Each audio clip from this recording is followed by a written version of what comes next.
Hello, everyone, and welcome to the Jeffrey Epstein Show. I'm your host, Bobbycapucci, and this is a morning update. Folks, I finally created a Facebook page for the podcast.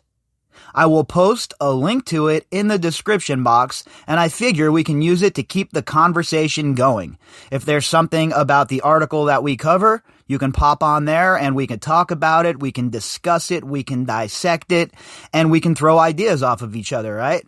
Because again, having a huge, vibrant forum, I think, is a really good idea when it comes to a case like this, because there's so much that is going on in this case that there's nobody on this planet, me or anybody else, who knows every last thing that's happening. So having us all be able to connect and talk about things that involve this case and pass off tips and different leads to each other, I think it's a huge deal. So I think that having a forum for us to discuss what goes on is going to be very beneficial moving forward. So I created that page for that exact purpose. And like I said, the link will be in the description box with all of the other links. All right, so today we're going to talk about an article from the Daily Beast again. And folks, I know I gave them props recently for their coverage, but I have to do it again here. This is very, very, very good stuff from the Daily Beast. Not too many people have wanted to talk about the ties between Bill Clinton, Hillary Clinton, and Ghislaine Maxwell and Jeffrey Epstein. A lot of these legacy media outlets have shied away from it because they don't want to give ammunition to the other side. That's how pathetic these people are. They would rather keep it covered up how tight Maxwell and the Clintons were than to give so-called ammunition to their political rivals. Just think about that for a minute, folks. Think about how dastardly that is, how gross that is. Well, we're not going to worry about that here on the podcast, and we're not going to worry about upsetting anybody, because the truth is all that matters in this case, and every single person who was involved needs to be put on blast. And the fact that the DNC would have Bill Clinton and Hillary Clinton speak at their convention is absolutely nauseating. It's nauseating, just like Dershowitz being a lawyer for the President of the United States. Absolutely disgusting. And what it does is it shows you that these people truly do not care what we think or what we say. They believe that they can get away with whatever they want to get away with, and there will be no repercussions. Nobody will ever call them out. Nobody will ever ask the hard questions because, hell, we're the Clintons. Why would anyone ask us the hard questions? Well, the Daily Beast is asking those hard questions, and the Daily Beast is also bringing up the fact that Hillary Clinton hired Ghislaine Maxwell's nephew to work for her at the State Department. This isn't some conspiracy theory. This isn't made up. This is a fact. We've discussed it here on the podcast previously. We didn't go too much in depth into it because there wasn't much there besides his profile, his LinkedIn profile, where he had worked, etc., etc. We covered all of that. But now the Daily Beast has put it into an article form, and it should not shock you that it was Kate Bricklet who wrote this article. Now, we all know Daily Beast is a pretty heavily left-leaning outlet. So there can be no rumbles of this being some sort of right-wing hit job or a right-wing hit piece. None of that shit at all. This is a staunchly left-leaning outlet, and they are showing tremendous courage here to bring something like this up because, folks, this is a bombshell. Can you imagine? Think about this for a minute. Think about if Donald Trump's wife hired Ghislaine Maxwell's nephew to work for her at the State Department. Think about the bedlam that would ensue. And all I'm asking for from the legacy media is to be equally outraged. But so far, from most in the legacy media, it is one-way traffic and do anything to protect our faves, just like Nancy Pelosi's daughter said. All right, so on to our article. The headline, Hillary Clinton gave State Department job to Ghislaine Maxwell's nephew. Headline, author, Kate Bricklet. And again, this is in the Daily Beast. Since Ghislaine Maxwell's arrest on charges of helping Jeffrey Epstein abuse underage girls, rumors have swirled about her ties to famous figures, including Democratic power couple Bill and Hillary Clinton. I don't really think we could call them even rumors at this point, right? We know that Ghislaine Maxwell was at Chelsea Clinton's wedding. We know that according to Gerald Lefcourt and Alan Dershowitz, Jeffrey Epstein was one of the first donors to the Clinton Global Initiative and somebody who helped get it off the ground. We know that Bill Clinton was found in a painting dressed as a woman on Jeffrey Epstein's wall. We know that the Clintons were guests of Epstein all over at all of his properties. And the legacy media doesn't think it's fitting to dive deeper into this. They don't think it's a good idea to really find out what the deal was here. I mean, Epstein's only been visiting the Clinton White House since his term. No big deal, right? Nothing to see here, folks. Keep it moving. The Clintons, no, they're off limits. We can't talk about them because it might sabotage us politically. That's how gross this all is. It's all about politics to some of these people. And I'll tell you what, I'm sick and tired of it. On Tuesday, the Daily Mail published photos of former President Clinton receiving a neck massage from Shantae Davies, one of Jeffrey Epstein's survivors, during a stopover on his infamous 2002 trip to Africa with the deceased sex trafficker. And again, folks, look, Shantae has come out and said that Bill Clinton was a perfect gentleman. You've never heard me once here say that Bill Clinton abused anybody on the island with Epstein, or according to the evidence we have thus far, anywhere when he was with Epstein. But don't you think it's kind of a big deal that an ex-president, such a powerful man who still holds great power within the Democratic Party, was pictured getting a massage from a girl who was actively being sex trafficked and abused on a regular basis by the man who was hosting him? That's not a big deal? Come on now. It's a huge deal. And it needs to be all over the place. Nobody has dug into the Clintons and asked them the hard questions. Anytime it happens, the default reaction is, it's a right-wing conspiracy to take us down. It's a vast right-wing conspiracy. No, it's not, okay? The Clintons are as dirty as they come, and not enough has been done in regards to their relationship to Jeffrey Epstein, point blank, period. I know that's going to make some people mad out there, but I do not care. Enough is enough here, folks. We have an ex-president pictured getting a massage from a girl who was being actively trafficked during the time. I mean, are you kidding me right now? How are people enraged by this? How did this man have a seat at the DNC to talk and bloviate and preach to the rest of us? According to Davies, Maxwell was present for the voyage and encouraged Davies to give Clinton the massage. Would you mind giving it a crack? Clinton allegedly asked Davies, who claimed he was a complete gentleman during the trip. And again, I'm not sitting here saying Bill Clinton abused anybody with Jeffrey Epstein. I don't have that evidence, and I'm not one of these people that's looking for a hatchet job, not when it comes to this case. All right, don't get me wrong. I have my own political beliefs. We all have our own political beliefs and our own political leanings. But the fact of the matter is this. An ex-president who just spoke at the DNC convention is pictured being massaged by an actively trafficked girl. I'm going to keep driving that point home, folks. The unseemly images were revealed just before Clinton addressed the virtual Democratic National Convention. Davies was 22 at the time, and Clinton has denied any misconduct or knowing of Epstein's abuse of young women. Again, that is not a good enough excuse for me. I am sorry, that does not work. You're the ex-president of the United States. The Secret Service didn't vet Jeffrey Epstein. They didn't know what was up with him. They didn't know he was a sick bastard with proclivities. If that's the case, then maybe the people that work at the Secret Service should be fired and new people should be brought in that know what they're doing. But somehow, I think it had to do with the president telling the Secret Service to screw off I don't care what you say or think. Jeffrey's my buddy and we're going to hang out.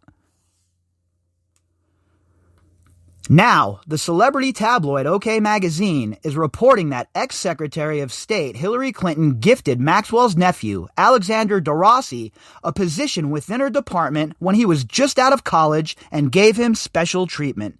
Now, we have talked about this extensively here on the podcast.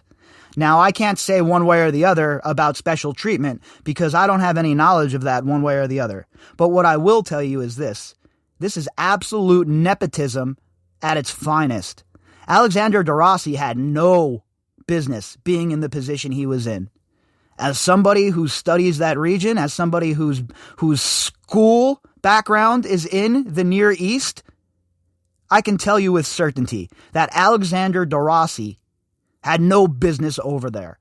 And in fact, you can see by the result of how disgusting things turned out after the Arab Spring was put into place. Oh, you thought that just happened? You thought that was organic? Those seeds were sown by the CIA and Hillary Clinton's State Department. The Daily Beast cannot confirm details of DeRossi's appointment with the State Department, nor if the role was in fact gifted by Clinton. The reports come as Maxwell, 58, awaits trial in a Brooklyn federal lockup for allegedly grooming and trafficking girls for Epstein. Well, I can confirm for sure that he worked for the State Department. Without a shadow of a doubt, he had this job. I've talked to people that I know who are in the know, let's say, when it comes to stuff like this. And there is zero doubt that DeRossi was given the job by Hillary Clinton's State Department. And if you think Hillary didn't call down to whoever was in charge of human resources and give him the nod and tell him, look, this is the guy I want, put him through, then you're being very naive or you're getting fat at the buffet of confirmation bias. It's one or the other. The report also appears to reference DeRossi's LinkedIn profile, which lists his role as Chief of Staff for the Office of the Assistant Secretary of State Bureau of Near Eastern Affairs from May 2011 to June 2012. DeRossi served as Special Assistant to the office from May 2009 to May 2011. His online profile says. Now remember, that's his online profile that says it, okay? I've seen the profile myself, I've looked at it, and there's no doubt in my mind. All right? This isn't some made-up story, this isn't some hit piece, this isn't some salacious BS, this isn't Dr. Fauci owned the house that Ghislaine was hiding in. It's none of that garbage, okay? Alexander DeRossi worked for the State Department. Fact. He also worked for the Clinton-Kaine the team that was running for president. Fact. DeRossi's name also popped up in a collection of Clinton's emails released via WikiLeaks. In a November 2011 message, Assistant Secretary Jeffrey Feltman referred to his special assistant Alex DeRossi. Feltman mentioned DeRossi again in a January 2012 email, according to WikiLeaks. Well, not really according to WikiLeaks. I've read the emails. They're right there for anyone who wants to read them. And it's okay to read those emails, folks, all right? I know that Chris Cuomo told you that he'll tell you what's in those WikiLeaks emails, but it's okay for you to go and look at them yourselves. And I think that you should. I think way too much focus was put on the fact that supposedly, which I do not agree with, that these emails were hacked. And not enough spotlight was put on what was actually in the emails. I think that now that people have a little bit more of a cool head about things, I think people who did not dig into those WikiLeaks emails should most definitely go back and dig into them. DeRossi was also a non-resident associate at the Carnegie Endowment for International Peace. A biography on the endowment's website states DeRossi's research focused on Tunisia and U.S. foreign policy toward the Middle East and North Africa. Oh, North Africa, huh? Would that be Libya? Wouldn't that be Libya? You know, didn't we destabilize the shit out of Libya? Isn't Tunisia a bit destabilized as well? What role did Alexander DeRossi play in the Arab Spring? And furthermore, was he even worthy of being in that position? Did he have the proper credentials?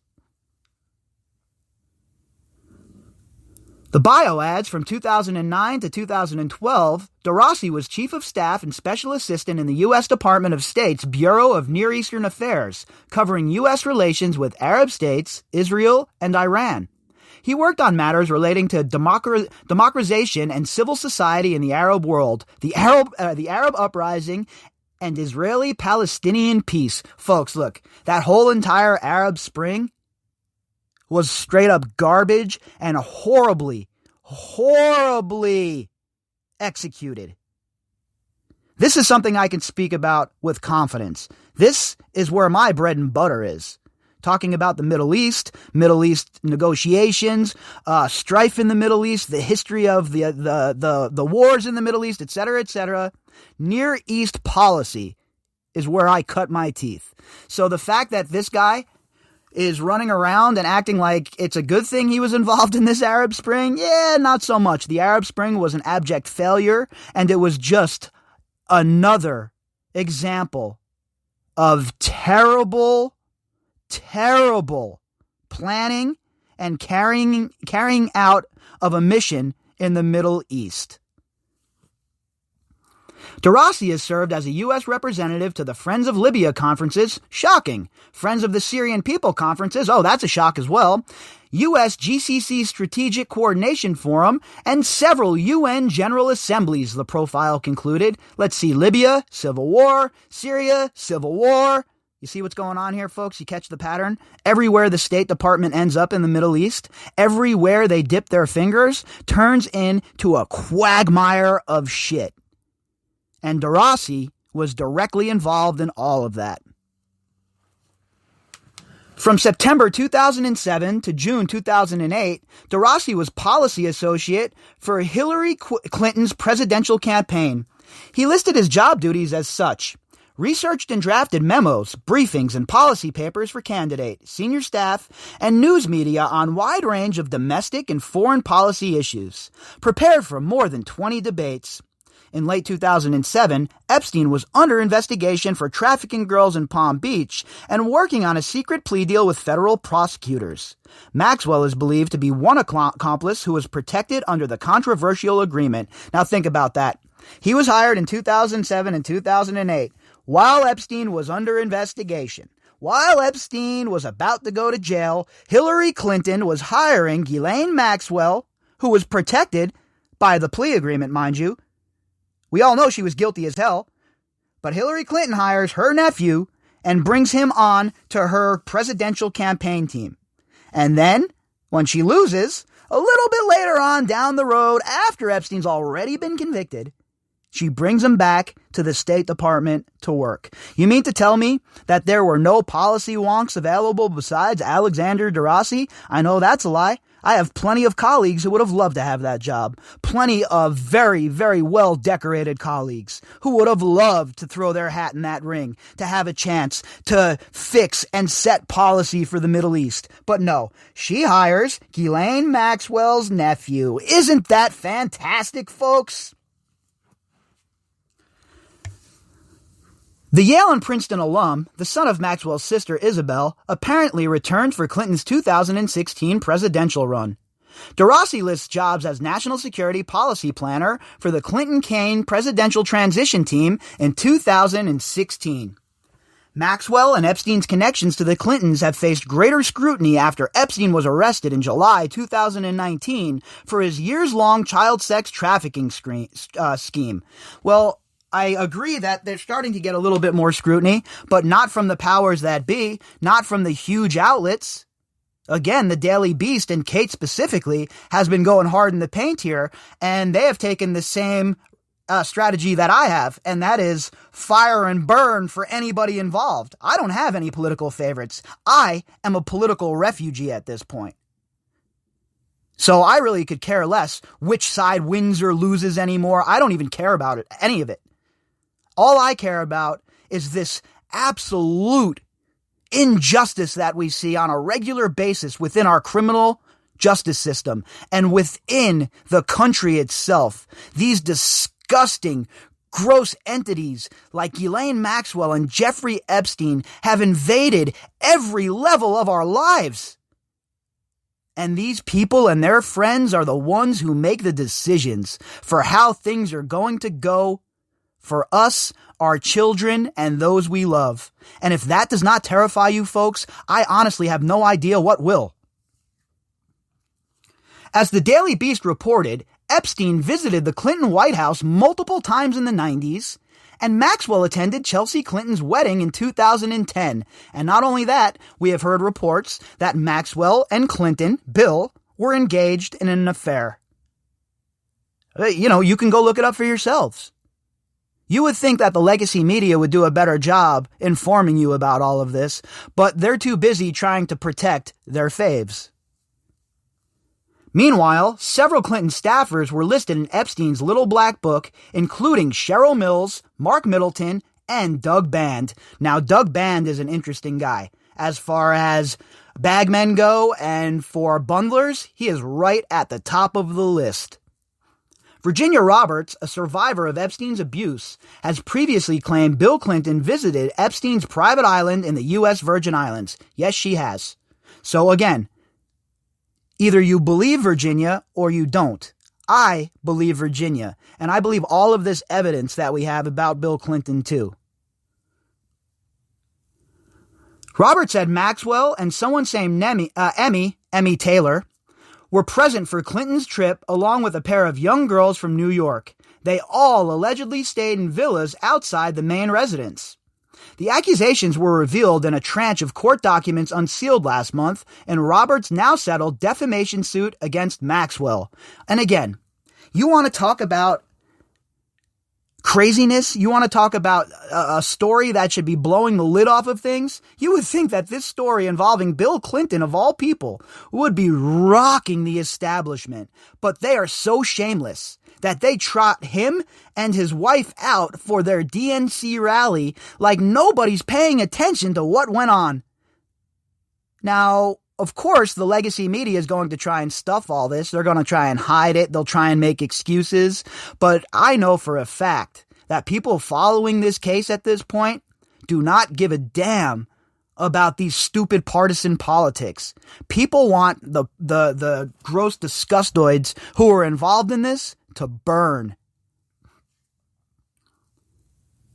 In a conversation with a lawyer, Robert said Epstein told her that he had the former president in his pocket. You know, I remember asking Jeffrey, what's Bill Clinton doing here on the island? Roberts told the attorney, according to a transcript of their conversation. She said Epstein laughed off her question and replied, well, he owes me a favor. Yeah, I bet he does. Lord only knows what Jeffrey Epstein had on Bill Clinton and the rest of these scumbags. Lord only knows what sort of gross activities these people were engaged in. And not only that, who knows what sort of financial crimes they were all engaged in as well. He never told me what favors they were, Roberts continued. I never knew. I didn't know if he was serious. It was just a joke. And again, with Jeffrey Epstein, I don't think the guy jokes, to be honest with you. I don't think anything he talks about is a joke, or talked about, I should say, is a joke. When it came to this kind of shit, he was deadly serious.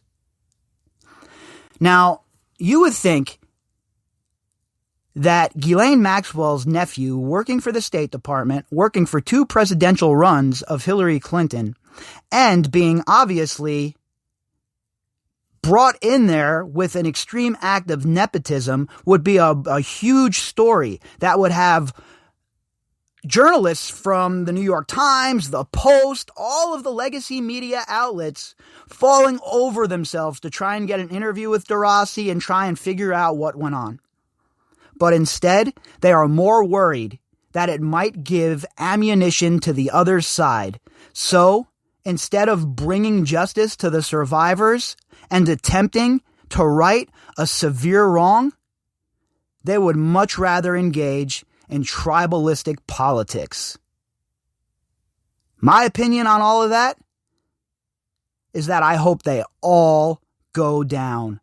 Because at the end of the day, what is more disgusting than a human trafficking ring being run by a man like Epstein with so many connections to the most powerful people, not only in the United States, but all over the world? You show me a story that is more important than that, and I'll give it some airtime. Because as of right now, in my opinion, there is nothing more important going on right now than getting to the bottom of this case.